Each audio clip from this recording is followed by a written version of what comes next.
അപ്പോൾ വെൽക്കം. നമ്മൾ ഇന്ന് 248ാമത്തെ വൺ വേർഡ് സെക്ഷൻ അല്ലെങ്കിൽ 1 മാർക്ക് സെക്ഷനിലേക്കാണ് പോകുന്നത്. Okay, exercise of heart helps in rising HDL. അതായത് ഹാർട്ടിന് അല്ലെങ്കിൽ എക്സസൈസ് നമ്മളുടെ ഹൃദയത്തിന് നൽകുന്ന സഹായം അല്ലെങ്കിൽ സംഭാവന എന്താണെന്ന് ചോദിച്ചാൽ അത് HDLൻ്റെ ഉയർച്ചയ്ക്ക് കാരണമായി തീരും, അല്ലെങ്കിൽ അതിൻ്റെ കൂടുതൽ ഉൽപ്പാദനത്തിന് കാരണമായി തീരും. HDL എന്ന് പറഞ്ഞാൽ എന്താണ്? High density lipo proteins. അതായത് ഹൈ ഡെൻസിറ്റി ലിപ്പോ പ്രോട്ടീൻ്റെ ഉയർച്ചയ്ക്ക് കാരണമായി തീരും. ഓക്കെ, അതായത് നല്ല കൊളസ്ട്രോളായിട്ട് നമ്മളുടെ ശരീരത്തിലേക്ക് കൂടുതലായിട്ട് വരുവാനായിട്ട് സാധിക്കും. So is the exercise of heart required? Yes, it is required. അതെ, അത് ആവശ്യമാണ്. അത് HDLൻ്റെ ഉയർച്ചയ്ക്ക് കാരണമായി തീരും, കൊളസ്ട്രോൾ ലെവലിൻ്റെയും ഉയർച്ചയ്ക്ക് കാരണമായി തീരും. ഇനി 249ാമത്തെ ചോദ്യം. Exercise of heart reduce risk of over weight and obesity. അതായത് ഈ എക്സസൈസ്, ഹാർട്ടിന് എക്സസൈസ് കൊടുക്കുന്ന ഒന്നാമത്തെ കാര്യം എന്താണ്? HDLൻ്റെ ഉയർച്ചയ്ക്ക് കാരണമായി തീരും, ഗുഡ് കൊളസ്ട്രോളിൻ്റെ കുറവ് കാരണമാക്കി തീർക്കുന്നു. അതുപോലെ തന്നെ റെഡ്യൂസ്, അതായത് കുറയ്ക്കുന്നു. എന്താണ്? ഓവർ വെയ്റ്റ്, അതായത് അമിത ഭാരം കുറയ്ക്കുന്നു. ഒബ്സിറ്റി, വണ്ണം വെയ്പ്പും കുറയ്ക്കുന്നു. നമുക്ക് വണ്ണവും അമിത ഭാരവും വേണ്ട എങ്കിൽ നമ്മൾ എന്ത് ചെയ്യണം? നമ്മൾ നല്ല രീതിയിൽ എക്സസൈസ് ചെയ്യണം. ഇനി 250ാമത്തെ ചോദ്യം. Exercise of blood vessels helps to delivers more oxygenated blood throughout the body to keep the tissue and organs health. അതുപോലെ തന്നെ ചോദിക്കുകയാണ്, ബ്ലഡ് വെസൽസിന് ഈ എക്സസൈസ് എങ്ങനെയാണ് സഹായിക്കുന്നത്? It helps to deliver more oxygenated blood. അതായത് എന്താണ് ചെയ്യുന്നത്? ഇത് കൂടുതൽ ഓക്സിജനേറ്റഡ് ബ്ലഡിനെ ശരീരത്തിൻ്റെ എന്താണ് ചെയ്യുന്നത്? വ്യത്യസ്ത ഭാഗങ്ങളിലേക്ക് കൊണ്ടു ചെല്ലുവാനായിട്ട് സഹായിക്കുന്നു എന്നുള്ളതാണ് നമ്മൾ മനസ്സിലാക്കേണ്ടത്. എന്താണ്? Oxygenated blood throughout the body keep tissues and organs healthy. അങ്ങനെ കൊണ്ടുപോകുന്നതിൻ്റെ പരിണിത ഫലമായിട്ട് നമ്മളുടെ ടിഷ്യൂകളും ഓർഗൻസും നല്ല ആരോഗ്യത്തിൽ ആയിരിക്കും. ഇനി 251ാമത്തെ ചോദ്യം. Exercise blood vessels improve metabolism. അതായത് എക്സസൈസ് എന്താണ് ചെയ്യുന്നത്? Improves metabolism which help to control blood glucose. അതുപോലെ തന്നെ അത് ബ്ലഡിലെ ഗ്ലൂക്കോസിനെ നിയന്ത്രിക്കുവാനായിട്ട് സാധിക്കുന്നു. ബേൺസ് ഫാറ്റ്, അതായത് ബോഡിയിലുള്ള ഫാറ്റിനെ ഉപയോഗിച്ച് തീർക്കുന്നു. And maintain or decrease the body weight, അതായത് നമ്മളുടെ ശരീരത്തിൻ്റെ ഭാരം കുറയ്ക്കുന്നു. ഇനി 252ാമത്തെ ഭാഗം. The total volume of air exhaled forcefully after the inhalation is called vital capacity. അതായത് വൈറ്റൽ കപ്പാസിറ്റി എന്ന് വെച്ചാൽ എന്താണ്? അതായത് നമ്മളുടെ ശരീരത്തിനകത്തേക്ക് നമ്മൾ ആഗിരണം ചെയ്യുന്ന ഓക്സിജൻ എടുത്തതിന് ശേഷം എത്രമാത്രം വായുവിനെ പുറത്തേക്ക് നമുക്ക് തള്ളുവാൻ സാധിക്കുന്നോ അതിനെയാണ് വൈറ്റൽ കപ്പാസിറ്റി എന്ന് പറയുന്നത്. Okay, vital capacity is the maximum amount of air A person can breath. അതായത് വൈറ്റൽ കപ്പാസിറ്റി എന്ന് പറയുന്ന എമൗണ്ട് എത്രയാണോ അതാണ് ഒരു മനുഷ്യന് ഏറ്റവും കൂടുതലായിട്ട് ശ്വസിച്ച് ഉള്ളിലേക്ക് എടുക്കാവുന്ന ആ വായുവിൻ്റെ അളവ്. Vital capacity is the measure of person's respiratory health. അതായത് ഒരു മനുഷ്യൻ്റെ ശ്വാസോച്ഛ്വാസം ചെയ്യുവാനുള്ള ആ ഒരു ആരോഗ്യത്തിൻ്റെ റെസിപ്പിറ്ററി സിസ്റ്റത്തിലെ ആരോഗ്യത്തിൻ്റെ ഹെൽത്ത് എന്ന് പറയുന്നത് എത്രമാത്രം വായുവിനെ ഒരാൾക്ക് നിശ്വസിക്കുവാനായിട്ട് കഴിയും അല്ലെങ്കിൽ ഉള്ളിലേക്ക് എടുക്കുവാൻ കഴിയുമോ അതിനെയാണ് പറയുന്നത്. The vital capacity of man is approximately 4.5 litres. അതായത് ഒരു പുരുഷൻ്റെ വൈറ്റൽ കപ്പാസിറ്റി എന്ന് പറയുന്നത് 4.5 ലിറ്ററും അതുപോലെ തന്നെ ഒരു സ്ത്രീയുടേത് 3 ലിറ്ററും ആണ് എന്നാണ് മനസ്സിലാക്കുന്നത്. So what is the vital capacity of woman is 3 litre. Vital capacity of man is 4.5 litre. Okay, ഇനി അടുത്തതായിട്ട് 256ാമത്തെ ചോദ്യം. Decrease in vital capacity may be an indication of pulmonary diseases. അതായത് നമ്മളുടെ വൈറ്റൽ കപ്പാസിറ്റിക്ക് ഒരു കുറവുണ്ട് എങ്കിൽ, ഡിക്രീസ് ഇൻ വൈറ്റൽ കപ്പാസിറ്റി കുറഞ്ഞാൽ it is an indication, അതൊരു ചൂണ്ടുപലകയാണ്. എന്തിനു വേണ്ടി? പൾമണറി ഡിസീസ്, അതായത് ശ്വാസകോശ സംബന്ധമായ രോഗങ്ങൾക്ക് സാധ്യതയുണ്ട് എന്ന് നമ്മളെ ചൂണ്ടിക്കാണിച്ചു തരികയാണ്.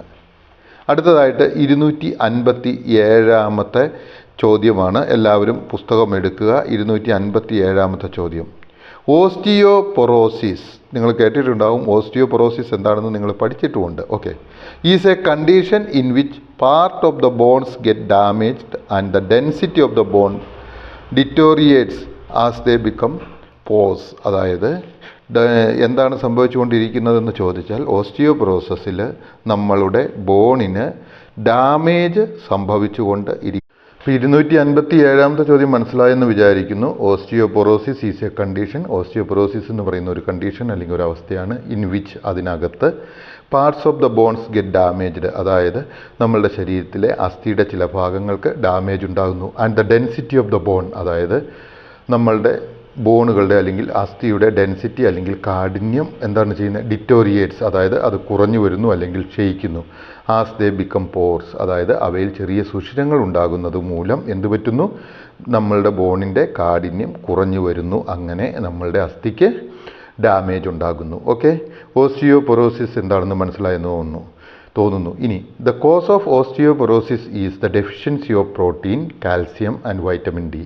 അപ്പോൾ നമുക്ക് മനസ്സിലാക്കുക, ഓസ്റ്റിയോപൊറോസിസ് എന്ന് പറയുന്ന അവസ്ഥയുടെ കാരണം എന്താണ്? അതിൻ്റെ കാരണം എന്താണെന്ന് ചോദിച്ചാൽ ഡെഫിഷ്യൻസി, അതായത് കുറവ്.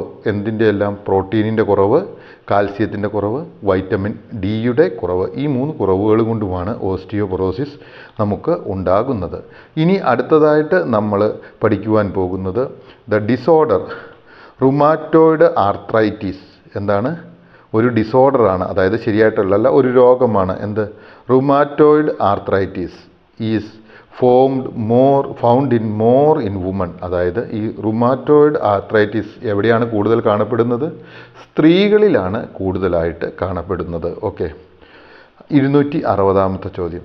The disorder rheumatoid arthritis is found more in woman because they get auto immune disease. അതായത് എന്തുകൊണ്ടാണ് സ്ത്രീകൾക്ക് ഈ റുമാറ്റോയിഡ് ആർത്രൈറ്റിസ് കൂടുതലായിട്ട് കിട്ടുന്നത്?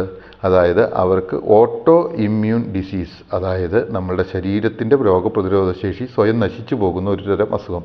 In far greater numbers than men, അതായത് ആൺകൾക്ക് കിട്ടുന്നതിനേക്കാളും പുരുഷന്മാർക്ക് കിട്ടുന്നതിനേക്കാളും കൂടുതലായിട്ട് ഈ അസുഖം കിട്ടുന്നത് ഏത്? ഓട്ടോ ഇമ്മ്യൂൺ ഡിസീസസ് ആർക്ക് കിട്ടുന്നു?